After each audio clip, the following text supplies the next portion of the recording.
చంద్రబాబు నాయుడు చెప్పిన హామీలు వాగ్దానాలన్నీ గాలికి ఎగిరిపోయాయి. మరోవైపున చూస్తే ప్రతి ఇంట్లో ఈరోజు చర్చ ఏమిటంటే సంక్రాంతి వచ్చేసింది, అదే జగనే ఉండి ఉంటే, అదే వైఎస్ఆర్సీపీ ప్రభుత్వమే ఉండింటే ఏప్రిల్ మాసంలోనే వసతి దీవెన వచ్చేది, డ్వాక్రా అక్క చెల్లెమ్మలకు 0 వడ్డీ ఏప్రిల్ నెలలోనే వచ్చేది, మే నెల వచ్చేసరికి జగనన్న విద్యా దీవెన వచ్చేది, రైతులకు ఉచిత పంటల బీమా వచ్చేది, రైతులకు రైతు భరోసా వచ్చేది, మత్స్యకార భరోసా వచ్చేది, డీజిల్ మీద సబ్సిడీ కూడా ఇచ్చే కార్యక్రమం జరిగేది.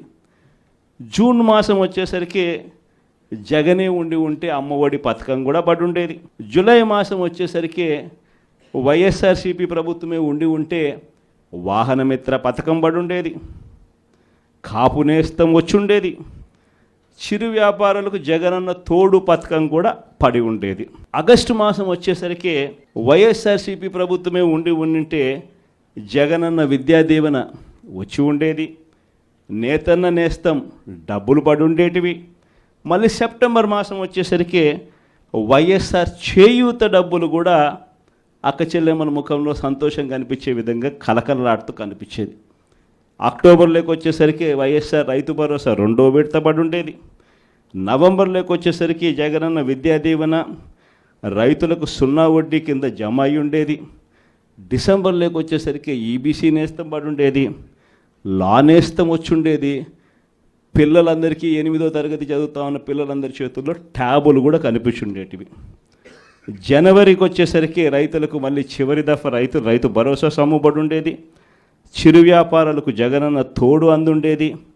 సంక్రాంతి సమయానికల్లా అక్క చెల్లెమ్మలకు ఆసరా కూడా పడి ఉండేది.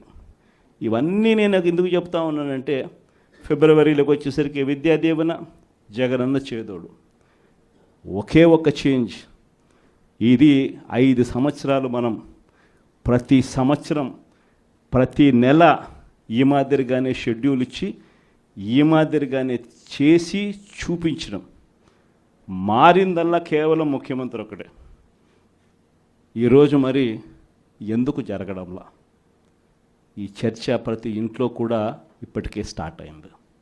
ఈరోజు ఏ ఎంపీటీసీ అయినా, ఏ జెడ్పీటీసీ అయినా, ఏ రాజకీయ నాయకుడైనా కూడా చిన్న స్థాయి నుంచి సర్పంచ్ స్థాయి నుంచి ఎమ్మెల్యేగా ఓడిపోయిన స్థాయి నుంచి ఏ నాయకుడైనా కూడా, వైఎస్ఆర్సీపీకి సంబంధించిన ఏ నాయకుడైనా గర్వంగా తలెత్తుకుని ఏ ఇంటికైనా పోగలుగుతాడు. గర్వంగా తలెత్తుకుని ఏ ఇంటికైనా పోగలుగుతాడు. కారణం ఏమిటనంటే, మనం ఏదైతే చెప్పామో అది చేసి చూపించడం. వీళ్ళ మాదిరి మోసం చేయలా, వీళ్ళ మాదిరి అబద్ధాలు చెప్పలా, వీళ్ళ మాదిరి అధికారం కోసం ఏ గడ్డైనా కూడా తినేదానికి సిద్ధంగా మనం లేము అని చెప్పి సంకేతం ఇచ్చినాం. వైఎస్ఆర్సీపీ కార్యకర్తగా కాలర్ ఎగిరేసుకొని ప్రతి ఇంటికి వెళ్ళే ధైర్యం ఒక వైఎస్ఆర్సీపీ కార్యకర్తకు మాత్రమే ఉంది. ఇదే 8 నెలలు అయిపోయింది. తెలుగుదేశం పార్టీ కార్యకర్తలు ఏ ఇంటికి కూడా పోలేని పరిస్థితి, ఏ ఇంటికి వాళ్ళు వెళ్ళే పరిస్థితి, ఏ ధైర్యము వాళ్ళకు లేదు. ఎందుకనంటే ఏ ఇంటికి వాళ్ళు వెళ్ళినా కూడా ఇంత చిన్న పిల్లోడి దగ్గర నుంచి ఇంత పెద్ద వయసులో ఉన్న వాళ్ళు సైతం ప్రతి ఒక్కరూ కూడా ప్రశ్నిస్తారు చంద్రబాబు నాయుడు గారి కార్యకర్తలను. మా 15,000 ఏమైందని చెప్పి చిన్నపిల్లలు అంటారు, మా 18,000 ఏమైందని చెప్పి ఆ తల్లులు అంటారు, మా 48,000 ఏమైందని చెప్పి ఆ అత్తలు పెద్దమ్మలు అంటారు, మా 20,000 ఏమైందని రైతులంతా ఉన్నారు, మా 36,000 ఏమైందని పిల్లలు అంటా ఉన్నారు. ఏ ఒక్కరూ కూడా ప్రశ్నించేదానికి రెడీగా ఉన్న పరిస్థితిలో వీళ్ళు పోలేని పరిస్థితిలో కనిపిస్తూ ఉంది. ఒకవైపున ఇవన్నీ కనిపిస్తూ ఉన్నాయి, రెండో వైపున ఏం కనిపిస్తూ ఉందో, బాధుడే బాధుడు. బహుశా ఎప్పుడూ ఎవరికి ధైర్యం కూడా చేయలేరేమో. 6 నెలలు కూడా తిరక్క మునిపే ఏకంగా 15,000 కోట్ల రూపాయలు కరెంటు ఛార్జీల బాధుడే బాధుడు అనే కార్యక్రమం ఒక చంద్రబాబు నాయుడు గారు మాత్రమే చేయగలుగుతారేమో. బహుశా ఇంకెవరూ చేసేదానికి ధైర్యం కూడా సరిపోతేమో. కానీ ఈరోజు చూస్తే కరెంటు బిల్లులు చూస్తే బాధుడే బాధుడు కార్యక్రమం కనిపిస్తూ ఉంది. కరెంటు బిల్లులు ఒక్కటే కాదు, ఇలా ఏది చూసినా కూడా గ్రామీణ రోడ్లలో ఇక రాబోయే రోజుల్లో టోల్ అంట, అంటే గ్రామీణ రోడ్లలో వెహికల్స్ ప్రయాణం చేస్తూ ఉంటే నేషనల్ హైవేల మీద టోల్ కట్టే పరిస్థితి చూసినాం. ఇప్పుడు గ్రామీణ రోడ్లలో కూడా టోల్ వసూలు చేసే కార్యక్రమాలకు చంద్రబాబు నాయుడు శ్రీకారం చుడతా ఉన్నాడు. ఇంతటితో అయిపోలే. సబ్ రిజిస్టర్ ఆఫీసుకు పోతే రిజిస్ట్రేషన్ ఫీజులు పెంచే కార్యక్రమంతో మొదలు పెడితే మొట్టమొదటిసారిగా రిజిస్ట్రేషన్ ఫీజులే కాదు, రిజిస్ట్రేషన్ ఫీజులు స్థలాల మీదనే కాదు, రిజిస్ట్రేషన్ ఫీజులు ఆ స్థలాల్లో ఉన్న ఆ ఇళ్ళ మీద కూడా. మామూలుగా ఇంటి విలువ ఒక 20 ఏళ్ళు స్థలంలో ఒక ఇల్లు ఉంటాయి, 20 ఏళ్ళ తర్వాత ఆ ఇంటి విలువ ఎంత అంటే 0. ఎందుకనంటే ఆ ఇంటికి ఏం విలువ ఉంటుంది? 20 ఏళ్ళ ఇల్లు, 15 ఏళ్ళ ఇల్లు అని అంటే. కానీ అట్ట కాదు, ఆ ఇల్లు ఉంటే చాలు, ఆ ఇంటికి కూడా మొట్టమొదటిసారిగా రేట్లు వాటికి కూడా పెంచి సబ్ రిజిస్టర్ ఆఫీస్లో ఇప్పుడు విలువ కట్టే కార్యక్రమాలు చేస్తూ ఉన్నారు. ఇలా ఏది తీసుకున్నా కూడా బాధుడుగా అనిపిస్తూ ఉంది.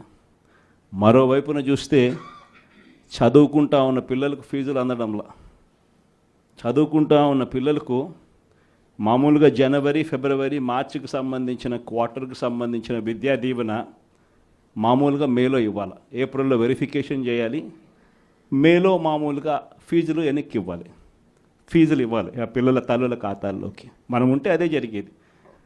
జనవరి, ఫిబ్రవరి, మార్చికి సంబంధించి ఏప్రిల్లో వెరిఫికేషన్ చేసి మేలో ఇచ్చే పరిస్థితి. కానీ మొట్టమొదటిసారిగా ఎవ్రీ క్వార్టర్, అంటే ప్రతి 3 నెలలకు ఒకసారి మన హయాంలో చదివించే తల్లిదండ్రుల ముఖంలో చిరునవ్వు చూస్తూ, ఏ పిల్లాడి చదువు కూడా ఆగిపోకుండా అడుగులు వేస్తూ ప్రతి 3 నెలలకు ఒకసారి మనం ఫీజులు ఇస్తూ ఉన్న కార్యక్రమం విద్యా దీవెన, వసతి దీవెన కింద మనం ఇస్తూ ఉంటే, ఈరోజు మొట్టమొదటిసారిగా జనవరి, ఫిబ్రవరి, మార్చి by, April, May, June by, జూలై, August, September by, October, November, December by, మొత్తం 4 క్వార్టర్స్కి సంబంధించిన ఫీజులు 700 కోట్లు ఇంటూ 4 అంటే 2800 కోట్లు డ్యూ. వసతి దీవెన కింద మామూలుగా ప్రతి సంవత్సరం ఏప్రిల్ మాసంలో 1100 కోట్లు మనం బటన్ నొక్కి నేరుగా పిల్లల చేతుల్లో పెడతా ఉంటే అది పాయ. మొత్తానికి విద్యా దీవెన, వసతి దీవెన కింద 3900 కోట్ల రూపాయలు చంద్రబాబు నాయుడు గారి ప్రభుత్వం వచ్చిన తర్వాత ఫీజులు అందక మొట్టమొదటిసారిగా పిల్లలు చదువులు మానేస్తూ ఉన్న పరిస్థితులు ఈరోజు కనిపిస్తూ ఉంది. మొట్టమొదటిసారిగా ఆరోగ్యశ్రీ పరిస్థితి, నెలకు 300 కోట్ల రూపాయలు ఆరోగ్యశ్రీకి వైఎస్ఆర్సీపీ హయాంలో అమలు చేస్తూ ఏకంగా 1000 ప్రొసీజర్లు ఉన్నదాన్ని 3300 ప్రొసీజర్లకు తీసుకొని పోయి ఏకంగా 25 లక్షల దాకా ప్రతి పేదవాడికి ఉచితంగా వైద్యం అందించే కార్యక్రమానికి శ్రీకారం చుట్టి గొప్పగా ఆరోగ్యశ్రీ పథకాన్ని మనం అమలు చేస్తే, ఆరోగ్యశ్రీయే కాకుండా ఆరోగ్య ఆసరా కూడా ఇస్తూ అమలు మనము చేస్తే, ఈరోజు ఆరోగ్యశ్రీకి సంబంధించి ఇప్పటికే చంద్రబాబు నాయుడు గారు ప్రభుత్వం వచ్చిన తర్వాత ఇప్పటికే ఈ 8 నెలల కాలంలోనే ఏకంగా మార్చి నుంచి తీసుకుంటే ఏకంగా 3000 కోట్ల రూపాయలు బకాయిలు ఆరోగ్యశ్రీ.